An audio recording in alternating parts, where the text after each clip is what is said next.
ភ្លើងបងតាឆេះខ្លាំងហ្មងឥឡូវមានប្រជាពលរដ្ឋគាត់មកជួយតែជួយមិនតាន់ទេផ្ទះហ្នឹងអស់លីងហើយណាមិនដឹងឆេះ2ម៉ោងប្រ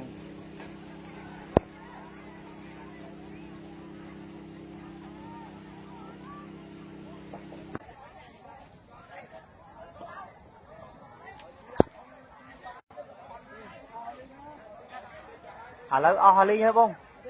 ជាពលរដ្ឋគាត់ជួយដែរតែជួយវាមិនតាន់អត់ដឹងតំណែងពីមុនអត់ដឹងតំណែងមុនចោះមក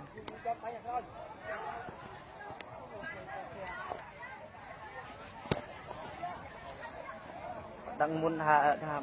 ដឹងភ្លាមទៅយើងអាចជួយបានដែរឥឡូវចង្រៃម៉ាស៊ីនបូមទឹកវាអស់សាំងទៀត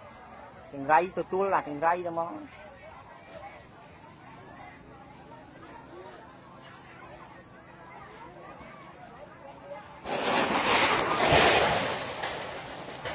អូយបាក់អស់ហើយចង្រៃយក